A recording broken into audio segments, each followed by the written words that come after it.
नमस्कार दोस्तों, मैं एक बार फिर हाज़िर हो चुका हूँ, आपका दोस्त आपके लिए एक नई वीडियो लेकर। दोस्तों, आज हम बात करने जा रहे हैं पर्सनल लोन की और आज मैं आपको एक बहुत ही बढ़िया बैंक के पर्सनल लोन के बारे में बताने जा रहा हूँ। यहाँ पे दोस्तों आप अमाउंट ले सकते हैं 10 लाख रुपए तक की, 5 लाख रुपए तक की, 7 लाख, 8 लाख, जितना भी आप लोन अमाउंट ज़्यादा से ज़्यादा लेना चाहते हैं, वो यहाँ से मिल जाएगा। लेकिन यहाँ पे जो टर्म एंड कंडीशंस हैं, आपको पता है कि बैंक्स में टर्म एंड कंडीशंस थोड़ी ज़्यादा होती हैं और उन्हें आपको फॉलो करना होता है। तो जिन मेरे दोस्तों की एलिजिबिलिटी यहाँ पे आ सकती है, वो यहाँ पे ज़रूर लोन के लिए अप्लाई कर सकते हैं और लोन ले भी सकते हैं। तो यहाँ पे दोस्तों आपको बता दूँ कि यहाँ पे सर्विसेज बहुत सारी आपको मिल जाती हैं बैंक में। ऑनलाइन बैंकिंग यहाँ पे आपको मिल जाती है, पर्सनल बैंकिंग और एनआरआई बैंकिंग यानी कि जो इंडिया के बाहर से हैं, और बिज़नेस बैंकिंग भी यहाँ पे आपको मिल जाती है। तो यहाँ पे मेनली आज हम बात करेंगे पर्सनल लोन के बारे में। तो पर्सनल लोन में दोस्तों यहाँ पे एसआईबी पर्सनल लोन यहाँ पे आपको मिलेगा। और यहाँ पे पर्पस अगर हम लोन का देखें तो यहाँ पे आप एजुकेशन के लिए लोन ले सकते हैं, मेडिकल के लिए, ट्रैवल के लिए, एसेट के लिए, परचेस, और अगर आप बिज़नेस यूज़ के लिए कोई भी लेना चाहते हैं तो वर्किंग कैपिटल के लिए ले सकते हैं, केपेक्स मार्जिन के लिए, क्वासी कैपिटल के लिए या डेट कंसोलिडेशन के लिए। तो सभी तरह के जो लोन्स हैं वो यहाँ पे अवेलेबल हैं। और यहाँ पे दोस्तों अगर हम बात करें कि किन किन कस्टमर्स को यहाँ पे लोन मिल सकता है, यानी कि कौन लोग हैं जो यहाँ पे लोन लेने के लिए एलिजिबल हो पाएंगे। तो यहाँ पे सबसे पहले तो सैलराइड की बात आ जाती है। जो एम्प्लॉयज़ गवर्नमेंट से हैं वो भी यहाँ पे लोन ले सकते हैं। पीएसयू यानी कि प्राइवेट इंस्टीट्यूट से हैं तो भी आप लोन ले सकते हैं। एमएनसी से हैं, मल्टीनेशनल कंपनी में आप काम करते हैं, या कोई लिस्टेड कंपनीज़ हैं या रेप्यूटेड कंपनी है। तकरीबन अगर आप किसी भी कंपनी में काम करते हैं, प्राइवेट लिमिटेड में या गवर्नमेंट इंस्टीट्यूट में, तो भी यहाँ पे आप लोन लेने के लिए एलिजिबल हो जाते हैं। इसके बाद दोस्तों सेल्फ एम्प्लॉयड और नॉन प्रोफेशनल के लिए यहाँ पे लोन अवेलेबल है, जिसमें मैन्युफैक्चरर्स आ जाते हैं, ट्रेडर्स आ जाते हैं, wholesalers, retailers, service provider.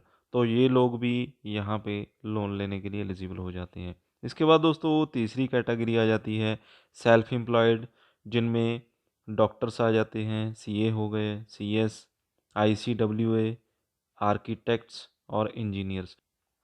As की लिमिटेशन की बात करें यहाँ पे तो मिनिमम एज यहाँ पे 21 साल रहेगी और मैक्सिमम एज यहाँ पे 60 साल रहेगी। तो 60 साल एज आपकी सैलराइड के लिए रहेगी, और अगर आप सेल्फ एम्प्लॉयड हैं तो 65 साल की एज आपकी यहाँ पे लोन लेने के लिए एलिजिबल हो जाती है।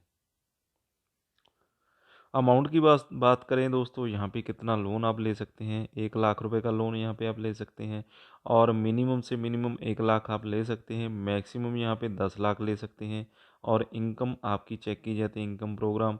और इसके अलावा नॉन इनकम प्रोग्राम में 7.5 लाख रुपए तक का लोन आप यहाँ पे ले सकते हैं। टेन्योर की बात करें दोस्तों, यहाँ पे तो मिनिमम टेन्योर जो है वो 12 महीने का आपको मिल जाएगा, यानी कि 1 साल का टेन्योर आप ले सकते हैं। मैक्सिमम यहाँ पे 48 से 60 महीने का आपको टेन्योर यहाँ पे मिल जाएगा, जो कि सिबिल स्कोर पे डिपेंड करता है। जितना अच्छा आपका सिबिल स्कोर होगा उतना अच्छा टेन्योर आपको यहाँ पे मिल जाएगा। इंटरेस्ट रेट की बात करें दोस्तों, यहाँ पे इंटरेस्ट रेट 0.1% से स्टार्ट हो जाते हैं।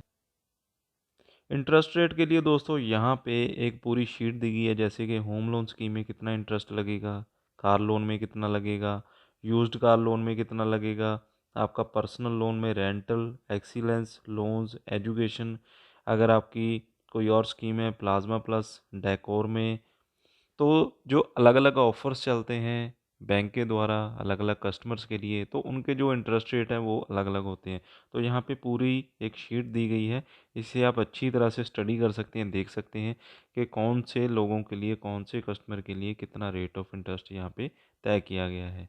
एलिजिबिलिटी की बात करें दोस्तों, यहाँ पे आपका जो स्कोर है एलिजिबिलिटी में, मिनिमम ब्यूरो स्कोर 740 होना चाहिए, और विदाउट क्रेडिट हिस्ट्री, और आपकी जो ग्रॉस सैलरी है वो 25,000 कम से कम यहाँ पे होनी चाहिए। और यहाँ पे दोस्तों आपका 2 साल का total employment, minimum 1 year current employment यानी कि आप 3 साल का आपका एक्सपीरियंस होना चाहिए, मिनिमम से मिनिमम 1 साल का आपका एक्सपीरियंस होना चाहिए कंपनी में। और अगर आप बिज़नेस करते हैं तो मिनिमम 3 साल का आपका एक्सपीरियंस होना चाहिए बिज़नेस में, और करंट जहाँ पे भी आप रहते हैं, करंट रेज़िडेंस पे आप 1 साल पुराने यहाँ पे होने चाहिए। और यहाँ पे दोस्तों फ़ीचर्स की बात करें, कोई भी आपको सिक्योरिटी नहीं चाहिए होती, कोई भी कोलेटरल नहीं चाहिए होता। यानी कि आपको लोन लेने के लिए किसी भी गारंटर की सिक्योरिटी रखने की, जैसे कि आप अपने घर के कागज़ रखते हैं या ज़मीन के रखते हैं, ऐसा कुछ भी नहीं चाहिए। अनसिक्योर्ड यहाँ पे आपको लोन मिल जाएगा। प्रोसेसिंग फ़ीस की बात करें दोस्तों, 2% यहाँ पे प्रोसेसिंग फ़ीस आपको रहेगी। और प्री पेमेंट चार्जेस में अगर आपकी जो किस्त लेट होती है तो आपको जो पेनल्टी है वो यहाँ पे देनी पड़ती है।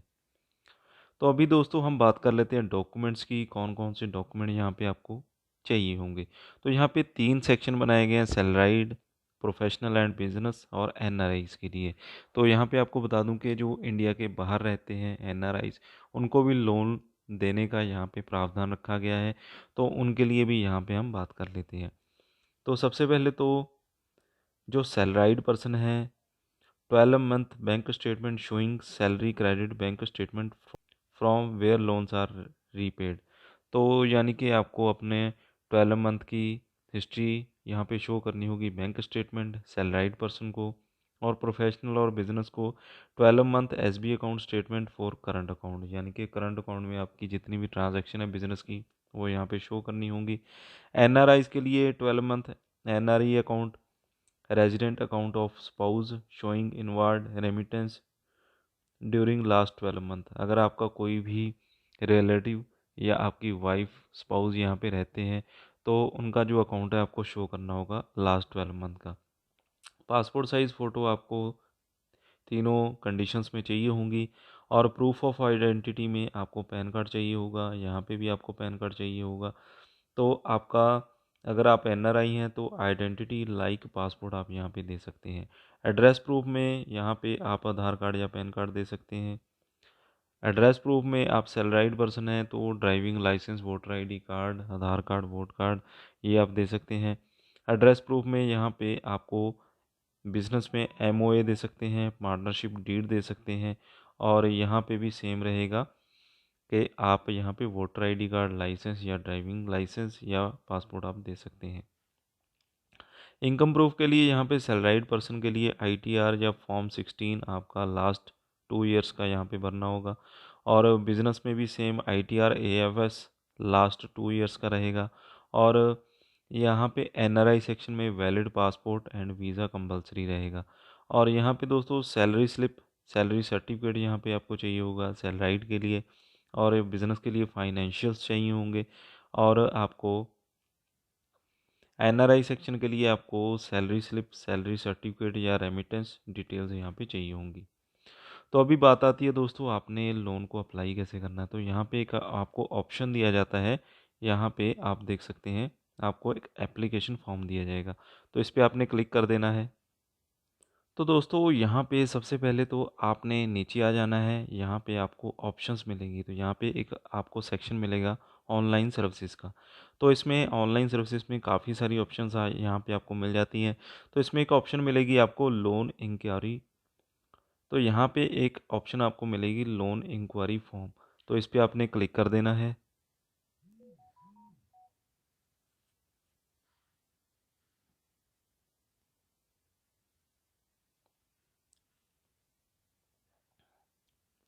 तो यहाँ पे दोस्तों कुछ इस तरह का फॉर्म आपको खुलकर आ जाएगा। तो यहाँ पे सबसे पहले तो नेम ऑफ़ द एप्लीकेंट, उसका प्रॉपर एड्रेस जो भी आपके आधार कार्ड पे होगा या आपके वोटर आईडी कार्ड, लाइसेंस पे होगा।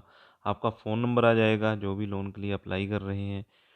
और यहाँ पे ईमेल आईडी आपने कोई भी वैलिड डाल देनी है जो कि एक्टिव होनी चाहिए, जब भी आपको ईमेल आए तो उसे आप पढ़ सकें। इसके बाद आपने बताना होता है कि टाइप ऑफ लोन आपको किस तरह का लोन चाहिए, हाउसिंग लोन चाहिए, व्हीकल लोन चाहिए, पर्सनल लोन चाहिए, लोन अगेंस्ट प्रॉपर्टी चाहिए। तो आज पर्सनल लोन की हम बात कर रहे हैं, तो यहाँ पे आपने पर्सनल लोन सेलेक्ट कर लेना है। इसके बाद आपने बताना होता है कि आप गवर्नमेंट एम्प्लॉई है यस करेंगे, अगर नहीं है तो यहाँ पे नो कर देंगे।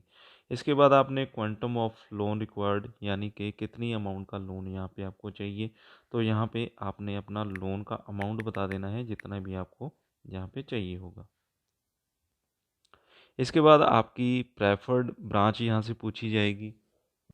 प्रेफर्ड ब्रांच में यानी कि किस ब्रांच से आप लोन लेना पसंद करेंगे, यानी कि यहाँ पे ऑल ओवर इंडिया में लोन प्रोवाइड किया जाता है और यहाँ पे 28 स्टेट्स हैं, उसमें से आपकी कौन सी स्टेट है वो यहाँ पे आपने सेलेक्ट कर लेनी है। उसके बाद आपका डिस्ट्रिक्ट आ जाएगा, पूरी एक लिस्ट दी जाएगी, तो डिस्ट्रिक्ट यहाँ पे आपने सेलेक्ट कर लेना है। इसके बाद आपने अपनी ब्रांच सेलेक्ट कर लेनी है, तो यहाँ पे सेलेक्ट ब्रांच पे आपने क्लिक कर देना है। इसके बाद दोस्तों यहाँ पे आपने अपना कैप्चा फिल कर देना है। कैप्चा फिल करेंगे, इसके बाद आपने आई ऑथोराइज पे क्लिक कर देना है और सबमिट पे आपने क्लिक कर देना है। तो यहाँ पे सबमिट करेंगे, इसके साथ ही आपका जो फॉर्म है वो यहाँ पे फिल हो जाएगा और ये फॉर्म आपका बैंक के पास पहुँच जाएगा। तो इतना काम करने के बाद आपको बैंक की तरफ से कॉल आती है, एजेंट्स आपको कॉल करते हैं, आपसे कांटेक्ट करते हैं, पूरी जानकारी आपसे ली जाती है, कितना लोन आपको चाहिए, कितना रेट ऑफ इंटरेस्ट पे आप लोन चाहते हैं।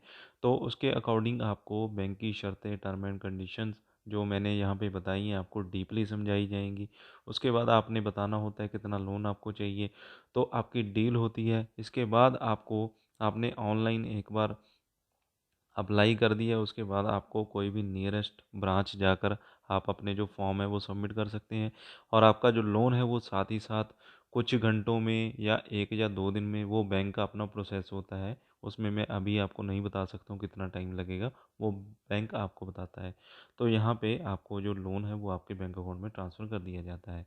तो यहाँ पे दोस्तों नियरेस्ट ब्रांच देखने के लिए यहाँ पे एक सेक्शन आपको मिलता है जिसमें आपने नियरेस्ट ब्रांच पे क्लिक कर देना है। तो अगर आपको कोई भी अपनी नियरेस्ट ब्रांच नहीं पता है कि कहाँ पे है, तो यहाँ पे सबसे पहले तो आपने अपनी स्टेट सेलेक्ट करनी है, कौन सी स्टेट में यहाँ पे आप रहते हैं। इसके बाद दोस्तों आपसे डिस्ट्रिक्ट पूछा जाता है, तो डिस्ट्रिक्ट आपने यहाँ पे सेलेक्ट कर लेना होता है।